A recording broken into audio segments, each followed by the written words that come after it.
Hello and welcome to this episode of the Fortnightly Dispatch, brought to you by the Baker Street Irregulars. I'm Steve Doyle and I'm your host. Well, this episode of the Fortnightly Dispatch is a real treat because I love publishing. I love book publishing. I love periodical publishing. And today we have a guest coming on the show who is an expert in what I consider the first Sherlockian periodical, the first Sherlockian journal, headed by the first Sherlockian publisher. And of course, I'm talking about the Strand magazine. And joining us today is the author of the definitive book on the Strand magazine and Sherlock Holmes, which is called The Strand Magazine and Sherlock Holmes. The author is Robert Veld, and he is indeed an expert on this subject. And so without any further ado, I welcome him to the show. Robert, welcome to the show. I'm very happy to have you here today. It's good to see you again. And I hope all has been well with you. It certainly has, Stephen. And I very much appreciate the opportunity to be welcomed aboard. Well, great. If you're familiar with the show, you know we always sort of start with two questions to sort of set the scene and familiarize our viewers with our guests. And so the first question we like to ask is, where are you coming to us from? I am coming from the far southwest of Sydney in New South Wales, Australia. So hence the reason why my accent may be a little unusual. And thank you for watching. I know the time difference is significant. You are 14 hours ahead of me. You are coming to us from the future. Yes. It's already tomorrow where you are. My DeLorean is parked out the front. Right. Exactly. That's funny. Great. Okay. And so the second question that I like to ask people about is how did you find Sherlock Holmes? How did you become, fascinated with Sherlock Holmes? My school library, back when I was in early primary school, let's say, actually had two Sherlock Holmes paperbacks in the library, and I actually discovered them by accident. One was a collection of the short stories. It had the Sydney pageant Silver Blaze illustration on the cover with Holmes and Watson in the train carriage. And the other one was a paperback edition of The Hound of the Baskervilles. So the illustration just sort of, I guess you might say, called out to me. And I borrowed that book. And the very, very first short story I ever read was actually Silver Blaze. And I was fascinated. I was absolutely fascinated by the exchange between Holmes and Gregson about what the dog did or didn't do in the nighttime, and it just pulled me in. And nothing else really needs to be said. But the other big advantage to that was a very short time after. Almost by, it was a coincidence, but a freakish coincidence, the Granada Jeremy Brett series started to show on Australian television. So I actually got to find out what a dog cart was. I must confess at the time I had no idea what a dog cart was. So I was spoilt in that regard, that I got hooked by one of the famous passages of a Sherlock Holmes story. Yeah. But then almost immediately after that, I got to watch Jeremy Brett play Sherlock Holmes. That's kind of a 1-2 punch, really. Yeah, that was a knockout. It's funny that you started with a really good story like Silver Blaze. I've often wondered how many people have, my first story was Mazarin Stone or something. Like, they never come back, right? So good that you started with a strong one. Yeah. Well, Sorry, I was going to say I think it had something also to do with the fact that my grandfather was into horses, and I think I just had that little attraction as I was flicking through. Oh, horses! I'll start with this one.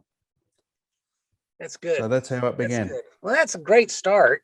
But we are here to talk to you today about the Strand magazine and particularly its relationship.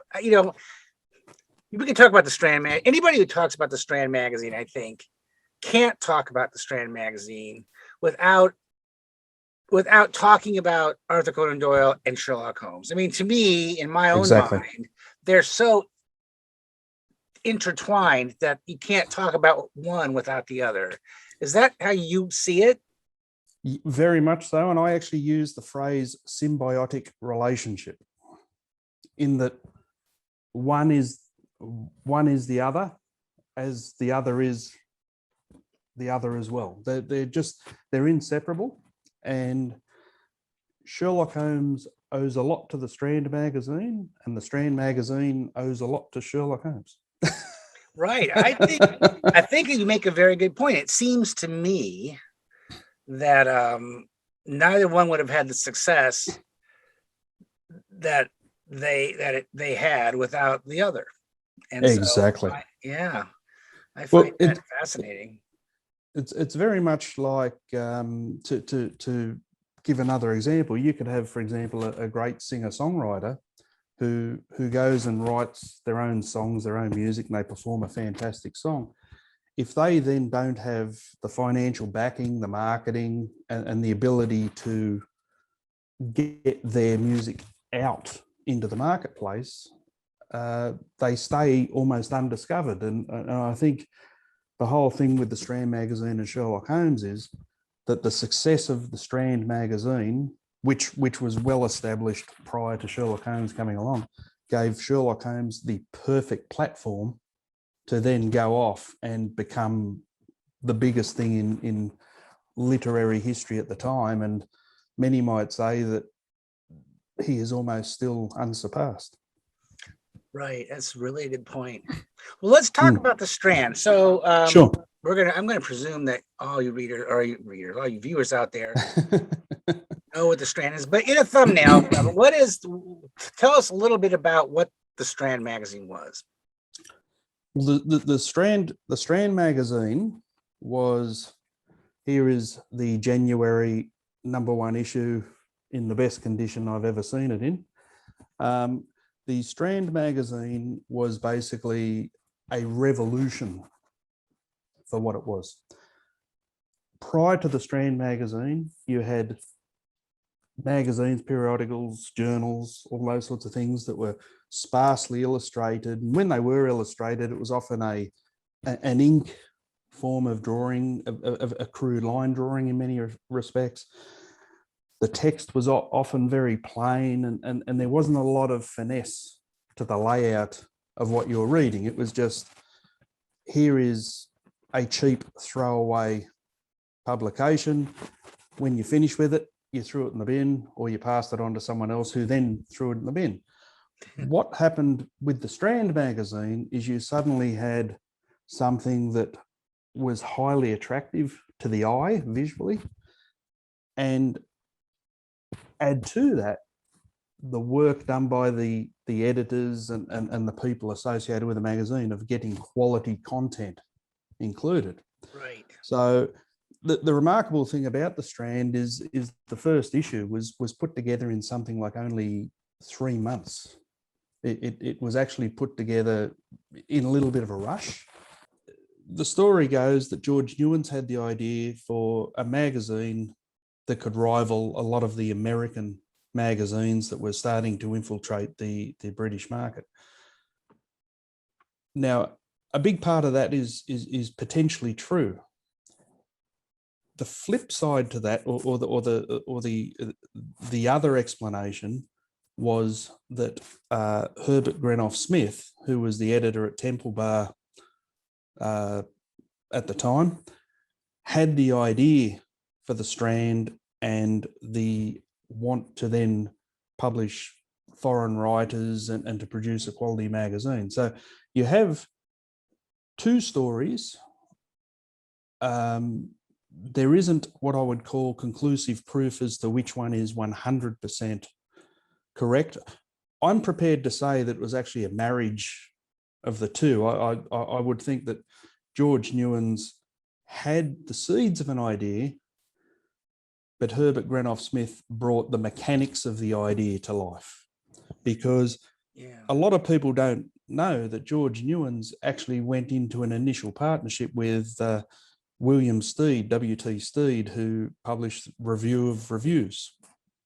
And they had some disagreements over the different forms of journalism that the two were attracted to. George Newnes was more family orientated, whereas Steed was far more hard hitting and wanting to potentially bring down governments in a sense. Right. But it sounds like they, like you said, that they were sort of the perfect complement to each other. yes, They kind of yep, they kind of understood what what they each other wanted. Yeah, and Yeah, when you have a publisher and editor who are kind of on the same page, that's a powerful thing. I'll just tell you that. So no, that's, yeah, I agree. yeah, it really is. What I've always kind of amazed, you were kind of touching on this about the content and sort of the spirit of the thing. You can find many other magazines that were around before the Strand or even contemporary. Yes. But there's something about the Strand that's just lively and interesting, and I mean, it really wasn't. It didn't seem to be aspiring to the same kinds of things that some of these other magazines were doing.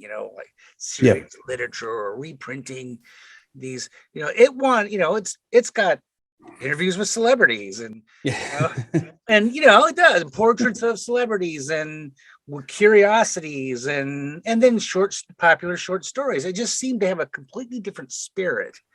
Yes. To me, looking at it anyway. Well, the Strand, with you touched on the interviews with celebrities, and the Strand actually was, I'm not saying that there were never interviews with celebrities in the past, but the Strand was actually the first publication to make it an ongoing feature of their magazine. And what you also have to remember is this is a time before television. It's a time before even radio and communication between people across vast distances. People were still very, very contained in their villages, in their towns, in their little enclaves around the place. And the Strand magazine, I think there are two things about the Strand magazine. It is entertaining, but it is also informative. Right. And I think all of us, we love to be entertained, but we also like to be informed. Now, the other beauty with the Strand is the quality of the illustrations and the photographs and that attempt to give a visual representation of what the story or what the article or what the feature is showing or telling. You also have to remember the Education Act in Britain only came in about 1870.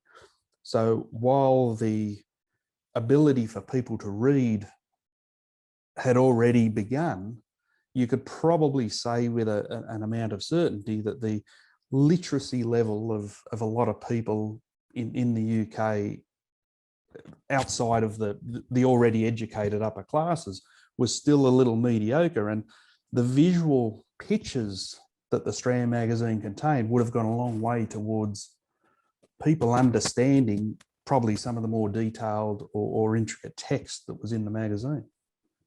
What I love about the Strand is that it's exactly what you said. It's not the People magazine of the Victorian era. I mean, it wasn't like that. I mean, there was interesting things in there. I mean, there were stories, and translated stories from France, from across the channel and from the continent. But there were also, things in there about government and issues of the day and all kinds of things that people could, everyday people could relate to. I mean, even at this remove in time, you can see that is in there. And your mention of the visual aspect and the strength of it, I think right, that's the thing that jumps off the newsstand, right? That's the thing that It grabs you. Yeah, Yeah. people are like, well, what's this? I can just Yeah. picture that happening. So, but the Strand wasn't the publisher's first effort, was it? I mean, the Strand sort of built on the success of something before. Isn't that right? Yeah. So I'm hoping you can see that clearly enough. Yes. This is a February 1891 issue of Tit-Bits with its actual advertising cover still attached. Now, these things are getting very, very hard to find. And I can't even believe you found that one. Well, I've actually got two. But George Newnes was actually a salesperson, a sales rep, if you will, or a sales representative in Manchester. And he was already 30 or just over 30 before he'd even started his first publishing venture. And he had this idea of collecting all of these little interesting snippets and these little interesting articles and bits and pieces from all sorts of different papers, books, magazines, etc., and bring them together into an easy to read, quick to read, almost throwaway style newspaper. And how it all came, a tabloid in a way. Yeah, yes, in a way, really. I mean, it was newsprint, right? It wasn't. Yeah. Well, the fact when I look at this, I mean, it is so frail. I mean, I can bend it and things like that, but the fact that this has lasted well over 100 years has absolutely got me dumbfounded, to be truthful. But it actually all came about through George Newnes starting a vegetarian eatery in Manchester, getting the business to a point where he could sell it for enough profit for him to then go off and start his first publication. And in the days prior to large-scale advertising, he actually employed, I think it was somewhere in the vicinity of about 100 young boys that he supplied hats with little Tit-Bits Brigade logos and that sticking from the hats to run up and down streets selling the newspaper. And the first issue sold, I think it was about 5,000 copies in an hour or thereabouts. And it just grew and grew and grew. Now this issue here has this bluey green cover attached to it. For about the first year or so, Tit-Bits did not have that cover. It was just raw newsprint on the front page. And it wasn't until an advertising executive spoke to him to say, Mr. Newnes, you can make a lot more money if you put advertising on this paper.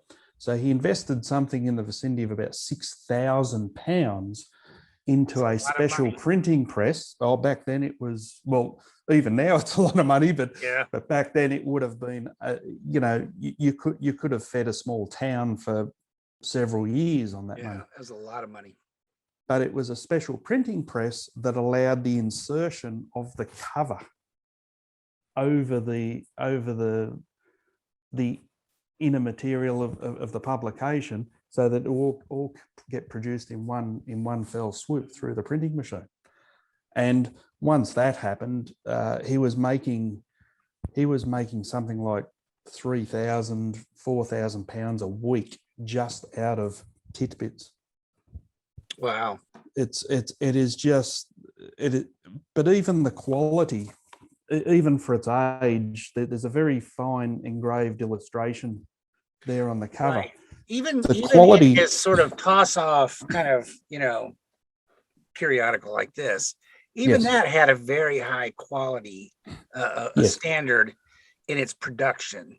Yeah. Well, George Newnes, there's one thing, when you look at anything that he seemed to get involved in, quality was always a key element to it. I don't think there's anything that he was involved in that did not have quality attached to it. Even when he got into publishing books, for example, you're probably familiar with the first editions of the adventures and the memoirs Yes. of Sherlock Holmes. They have gold leaf on them. The cloth binding is, I mean, even though we're talking over 100 years later and we're talking about things that now might be a little bit worn, a little bit tatty, you can see the quality in the production of everything he touched. And, you know, it just shone through. And it's, I mean, I would even say that the publishing industry in 2022, without even directly being aware of it, actually owes a lot to him even now. Oh, I completely agree with you. Yeah. And being a publisher myself, he's kind of a hero of mine. I think that he is. I think of him as the Yep. first Sherlockian publisher, Right. original Yeah. one. Well, I actually have the coloured caricature of him from I think it was drawn by Spy, and he's actually signed it down the bottom. So whoever had that actually got him to sign it at the time. And Wow, that's nice. But the unfortunate thing is he writes like a doctor. I actually have a letter here that he wrote from 1894, and his handwriting is actually quite. I can read it, but it is difficult to read. But wow, that's funny. Yeah. It's about great. theatre tickets. So he had success with Tit-Bits. Yes. And he was clearly looking. I mean, I don't know if he already had the idea, but it somehow from that he decided he got the idea for this magazine. Yep. You know, it was quite a leap because there were a lot of magazines going. You know, he had a lot of competition. It was kind of a golden age of magazines, I think.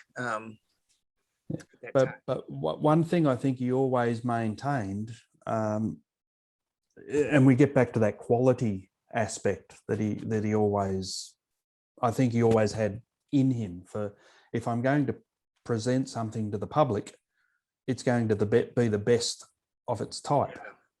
And there's a lot to say for your publishing, not just the contents, but a quality product. Yes. Well. Yep. The presentation of the product and the quality of it.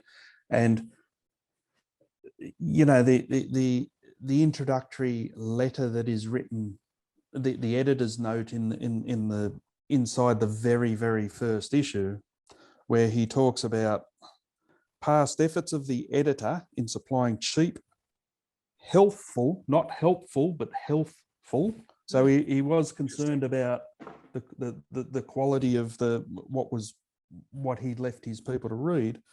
Healthful literature met with such a generous favour from the public that he ventures to hope that this new enterprise will prove a popular one.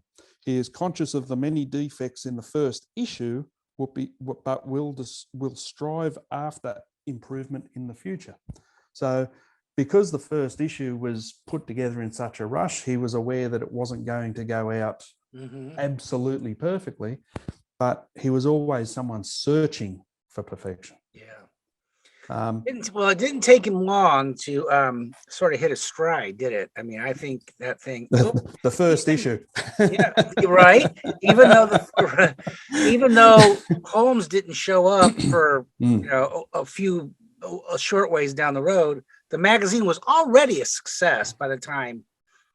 I was selling hundreds of thousands of copies, and this Tit-Bits issue from February 1891 actually has a notice in it to say second edition of the Strand magazine now ready.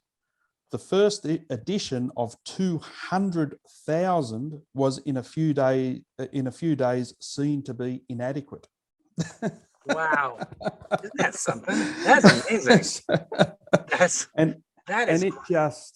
It just went crazy beyond that. And the February issue, so issue number 2, was actually delayed until about the 9th of February. So the first issue, the January issue, was actually released in 1890.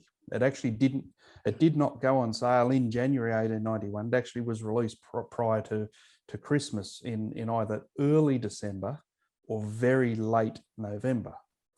And so there was this huge delay. Obviously, they were trying to catch up on printing, because the first issue, I think it got printed about 3 times. Well, they probably were a bit caught off guard, that they're very caught off guard. Couldn't keep up, right? And that's what it sounds like.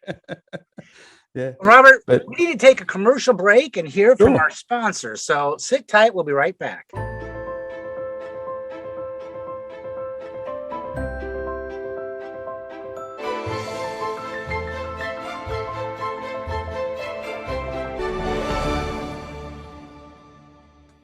All right, we're back.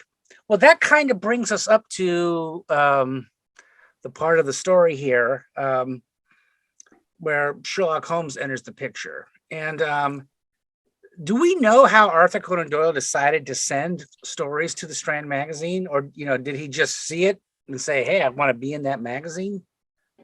Well, he certainly noticed the popularity of the Strand magazine. He wrote a letter, and I must confess, I do apologise. I can't remember if it was to his mother or a friend of his, where he was on, I think it might have been when he was going to the continent or coming back from the continent, where he actually said, pretty soon they will be able to recognise the Englishmen by their Strand magazines. So the impact the Strand magazine had was very sudden and very obvious. And by not long after the first issue was released, he wrote the short story "The Voice of Science," which eventually appeared in the March 1891 issue, which was only the 3rd issue of the magazine, and he got paid £5 per 1,000 words for that story.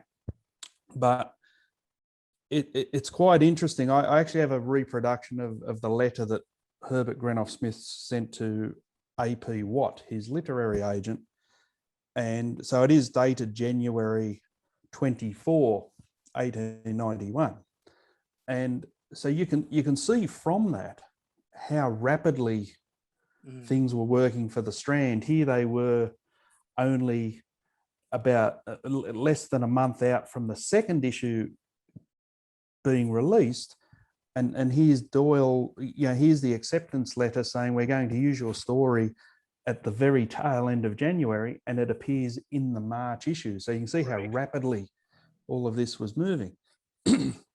And shortly after that, he had that idea of that reoccurring character that he speaks about in his autobiography.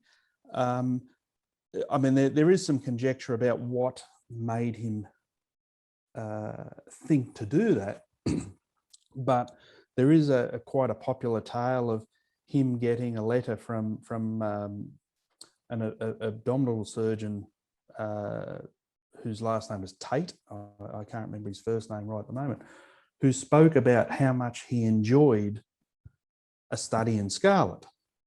Now, whether that was the timing seems right. Yeah, maybe it triggered a thought. So he set about writing 6. Now, originally, Doyle was only ever going to write 6 Sherlock Holmes stories. It was going to end with The Man with the Twisted Lip.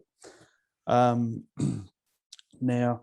once again, you hit a little snag in the history books, where when he has sent the stories into the Strand magazine, you're getting the story of he sent 2 in initially, and there's also another story where he sent 1. Now, the reality is he sent A Scandal in Bohemia first, and The Case of Identity and The Red-Headed League followed shortly thereafter. But there's that famous story where Greenough Smith gets the stories and reads them and runs upstairs and says, this is the greatest short story writer since Edgar Allan Poe. I mean, is that I, apocryphal, or did that really happen? I would probably say, I mean, I wish I was there, but I would probably say, knowing what I've been able to find out about Mr. Smith, I'm not quite sure. He would have become very excited. I have no doubt. He would have read the stories and gone, "This is great stuff." I have no doubt of that at all. I don't really think he would have run. And from all of the information I've been able to find out about him, he was a very contained person. So he probably used that for a little bit of Little dramatic showmanship, license. Yeah. dramatic license when he was telling the story. But I have no doubt that he's gone up and seen George Newnes in his office and said, "These things are fantastic," because it just, as they are. He was signed up for the set of 6 almost immediately. One of my great moments of excitement on one of my trips to London was, because correct me if I'm wrong, but the Strand they were in one location, and then of course it's bursting at the seams, and they moved, right? Yes. So in their first location, there's a great big. That's Burleigh Street. They were in Burleigh Street first. Yeah. Yes, and because there's a big corner office there, you can see it on the corner, and that's the editor's office, right? That's and just standing outside there and looking up at that window, going, that's where the editor of the Strand magazine read the first Sherlock Holmes short story. And that's just that was a moment, that was just really. Yeah. Well, once they outgrew that site, they then moved into Southampton Street. Yeah. But what you've got to remember is, for all of us Sherlockians who handle these sorts of things, these came off those printing presses. I mean, just for one moment, if you want that little wow moment, here we are talking about this, and here we are talking about how much we love all of this.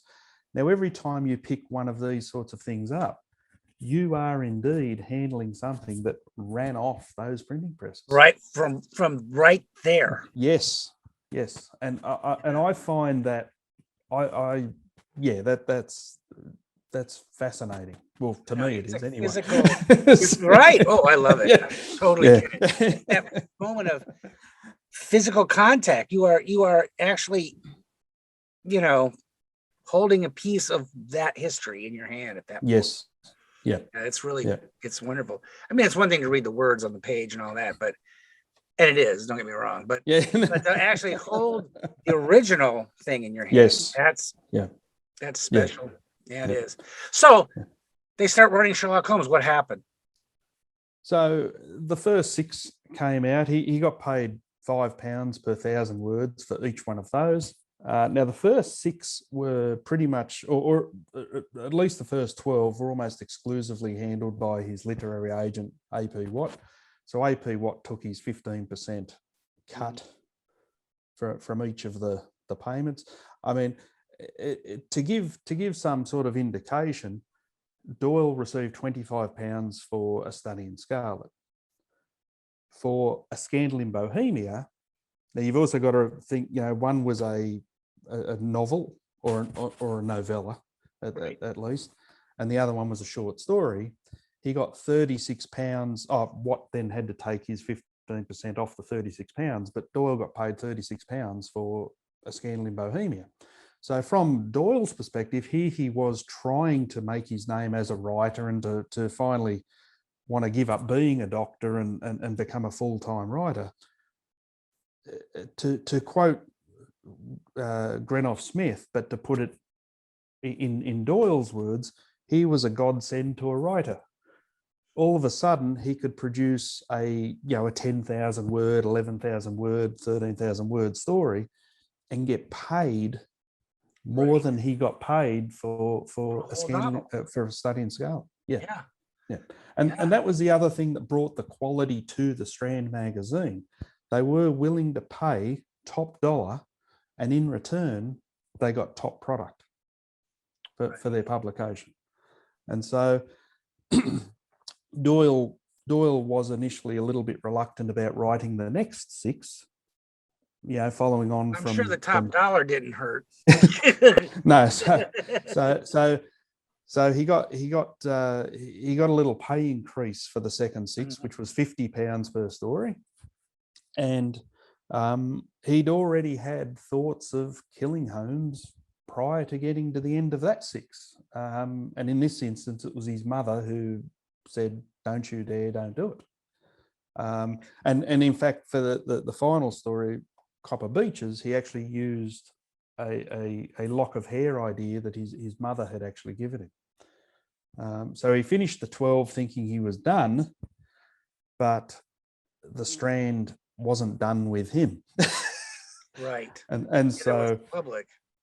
They contacted him in pretty quick order and said, "Please write some more." Now, obviously, Doyle didn't have a lot of things ready to go, and there was actually a delay in getting that next set of stories. So, the next one to appear was Silver Blaze, but that wasn't until there was a gap. December of the following year.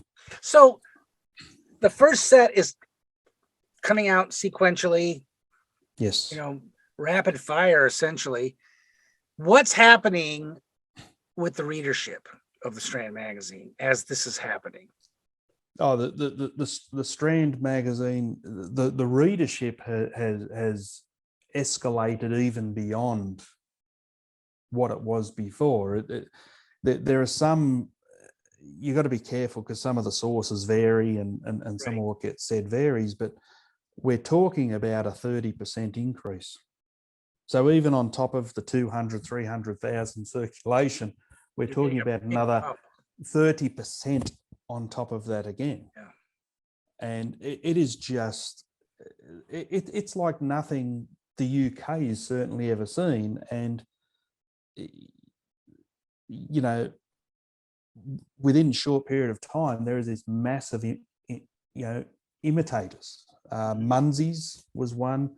There was this whole series of magazines that were suddenly were attempting to replicate what the Strand had done. Now, those other magazines did have success, but the Strand was able to get to that top level and maintain that level right through it.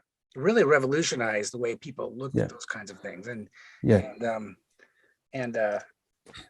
flattery is or imitation is the sincerest form of flattery. So exactly. You're right when everybody starts copying what you're doing. But I also think, and this is where Herbert Granoff Smith, I think, I often look at him as the quiet achiever in a sense that he was a very private man. Even today, there is very little information on him as a person. He was just, he approached his job in almost a soldier-like fashion. He was very dutiful in how he conducted himself. And one thing he did speak about was that he never wanted writers having to wait long to get an answer on, successful submissions, getting payment. The thing about the Strand magazine is they paid promptly. So once they decided, yes, we are accepting your submission, they would pay. And so that brought in... I was going to say, all these things went to bringing the best writers and the best authors to the Strand. Yeah. And you've also got to remember too, the influx of advertising dollars as a result of that success. I mean, George Newnes, he could probably stuff his mattress with, £50 notes or whatever. But I mean, George Newnes built railways for people. He paid for, Antarctic expeditions. He paid for some of the very, very first adventures into cameras and making film. There is actually a type of camera or film system, which he helped try to finance early on. It eventually got taken over by the more popular forms of film and whatnot, but he wasn't afraid to spend the money he made. Good for him. So they're publishing the Sherlock Holmes stories. Strand magazine's going through the roof, and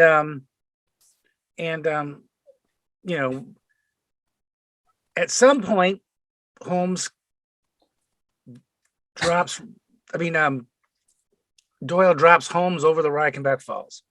Yes. And they must have just been, oh no. They must have been beside themselves. Well, what makes it even more interesting is that by that stage, Conan Doyle was actually a share, because the Newnes Limited had become a public company, and Doyle was actually a shareholder. So in one respect, you think, Mr. Doyle, what are you doing? You have a stake in this thing. You get it? The share price is going to be affected by it. There was a lot of public outrage. There was extreme public outrage. There was actually cancellations of subscriptions because the Strand magazine did actually have a subscription system. And there was all sorts of letters and correspondence sent into the offices of the Strand magazine. They were sent to Doyle. It's really amazing when you think about it, because phenomenal. Yeah, phenomenal. That is, because, like you were saying earlier in the show here, we didn't have television or radio at this time. There was nothing like that. This was, people were really emotionally invested in this character and these, right from the out of the gate, and they were looking to the Strand magazine. This was something that they, that was kind of, it was a big part of their lives. Yeah, it was a big part of their lives, and it was they just really loved it, and I don't know if the Strand magazine understood it in those terms. I think they were looking at the bottom line, going, "Wow, this is great," and obviously Conan Doyle did not. He didn't get it until maybe afterwards, because there is that quote where he says, they say a man is never properly appreciated until after he's dead, and certainly, and that's what I learned when I killed Sherlock Holmes. That's sort of crudely paraphrasing, but that's kind of the gist. Yes, yeah. And so he didn't get it either. But the public, Sherlock Holmes in their Strand magazine was a big thing for them, wasn't it? That was it's hard to to understand that, I think. Well, I think a quote that is quite adequate, and it's quite funny. It's actually probably the only Sherlock Holmes comedy I've ever laughed at. Reginald Kincaid says, "Watson, Sherlock Holmes belongs to the whole world." And by that point in time, not to continue quoting a Sherlock Holmes comedy, but Sherlock Holmes did indeed. Yeah, his real name is Artie Morty. But Sherlock Holmes, by that stage, had become, he'd gone beyond the borders of the UK, and he'd gone into America, and even Doyle received very early on, during the run of the first 12 stories, actually received a letter from New Zealand concerning a poisoning case. Yeah. So little New Zealand, which even today has a population of about 4.5 million. I'm not sure what the population of New Zealand was back in 1891, 92, but Sherlock Holmes had stretched to every corner where the British Empire had some sort of reach or some sort of influence. That's amazing. And that was all, and the vehicle for that was the Strand magazine. Correct. Yes. That's an amazing story. So at some point, it's incredible. It is. And the fortunes, we're getting short on time, Robert. Sorry. So no, it's good. But there's so much to talk about here. So the Strand runs on. And when did the Strand? So, at some point, the Holmes stories kind of became, they were being written less frequently. Doyle was writing other material like Gerard and ghost stories and all kinds of stuff. And at what point, how did the Strand fare once the last Sherlock Holmes story was published? Yeah. Well, the last Sherlock Holmes story was published in 1927, and the magazine was still quite healthy into the 1930s. Herbert Grenoff Smith continued as editor until 1930. He stepped down the year that Doyle had passed away, but he remained on the board of the magazine until shortly before he passed in 1935. Now, from 1935 to probably the very late 30s, prior to the outbreak of the Second World War, not a lot changed in the Strand. It did hang on to its roots. It continued to produce what it had always produced. Where the Strand got into some trouble was once the Second World War started, there was paper rationing, Right. there was all sorts of rationing in regards to even ink, for example. All of that went towards the war effort, and there was all these sorts of other things. Plus, a lot of nasty things happened during the Second World War with the bombing of London and those sorts of things. And you could almost say that the Strand didn't really recover, to be truthful, and it began its downward slide until the day in 1950 when it ceased to exist as its own publication. Right. Well, the world had kind of changed at that point. Yes, yeah. And the world, the big thing, once you got past the 1930s, the other big thing that really held the Strand back was the fact it was a monthly magazine. The world had got faster. And radio, radio had come into being in the 1920s. You now had telephones as a quicker form of communication, and people were starting to experiment with, even your shipping was getting quicker, your trains were getting faster. Life in general, motor cars, automobiles started to become they weren't widespread, but they'd started to become much bigger things through different parts of the world. So people had begun to speed up because life was speeding up. And I think the big issue for the Strand was that it got to a point where it had almost become stuck in the past to a degree. Kind of locked in amber there. Yeah. And despite efforts to keep it alive, you can only do so many things with the same thing over and over. Well, it had a tremendously long run. Didn't it? It really did. Oh, yes. Yeah. Phenomenal run. Yeah. There's a lot of magazines that came and went. Yeah. So, well, the first issue came out at the end of 1890, and the last issue was published in March, or the last issue was the March 1950 issue. There was an attempt in 1947 to try and reinvigorate the magazine, where they brought in Ronald Knox to write The Adventure of the First Class Carriage. They tried very hard to recreate a very Sydney pageant Strand feel to the illustrations and those sorts of things, but in many regards, the horse had bolted, I think. Right. And the world so had changed, I think, and it wasn't. Yeah. Its time was over.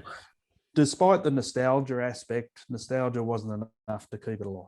Yeah. And so interesting. There was an attempt in the 60s to try and revive the Strand, but I think it only lasted, for 3 years, I think. In some respects, when you read some of those issues, it's almost like a Sherlock Holmes fan magazine, because every issue had Sherlock Holmes had Sherlock Holmes content. Well, that's kind of a hey, looking back, it's like and that kind of right up against the clock here. So maybe that's a good way to end this thing. When you think of the Strand magazine, you think of Sherlock Holmes. I do. I don't think of one without the other, frankly. No. Well, it's impossible not to. You can't. You can't say, oh yes, all those Sherlock Holmes stories. Oh yeah, where were they published? A magazine. Right. Exactly. You have to say the Strand magazine. And I find it interesting too that they published the first editions of Adventures and Memoirs. They began a whole book publishing line. Yep. I very much very much admire the entrepreneurial drive of George Newnes, because he started with Tit-Bits and then he started the Strand, which was a level up, and then from the Strand he started publishing books, and he had a great eye. They had a great eye. The magazine had a great eye for talent. Yes. I mean, I just very don't, much so. He's the man. So Oh, well, you had Woodhouse, you had Kipling. There was H.G. Wells, Agatha Christie in the 30s. I mean, it's a who's who of it's a who's who of writers in a sense from that entire period. And we get the cream of Conan Doyle's non-Sherlockian writing too. We get Gerard, we get Challenger, we get all that stuff in the Strand magazine. The treasure trove. It really is. Well, Robert, this is great. I could talk to you all night about this, but alas, we are up against the clock. So I just want to tell you how I want to say thank you for a trip down. You are more than welcome. Strand magazine memory lane here. Like I said, I always think of George Newnes as the original Sherlockian publisher, and let me go ahead and do this again. I recommend. I'm not doing this as a commercial for Buffalo Press. I'm doing this because this book is the definitive volume. Robert wrote it, the definitive volume on Strand magazine and Sherlock Holmes. But if you don't have it, get it and read it, because it's a wonderful book about publishing and about Victorian, the whole Victorian scene, and of course about Sherlock Holmes too. So Robert, I want to say thanks. Thanks for joining us. It's great to see you again, and I'm really grateful that we had this time to visit and talk about our favorite magazine. So thank you very much. It's been a pleasure. Take care. And that's it for this episode. Thank you, Robert. That was great. I love your book, and I love the Strand magazine. Perfect episode. I also want to say that with the conclusion of this episode, there's only one episode left in this season, but it's a good one. You will not want to miss it. We'll have 2 guests joining us for that show, and it will be about a really fun topic that I'm looking forward to sharing with you. I want to thank you again for all your kind comments. I've had a couple of communications saying, "Oh no, Steve, are you coming back? Is this the last episode of the whole show?" No, it's not. We're taking the summer off. We'll be taking the summer off, and we'll be back in the fall. So anyway, that's enough of this show, and we'll see you next time. Here. Until then, take care, and I look forward to seeing you then.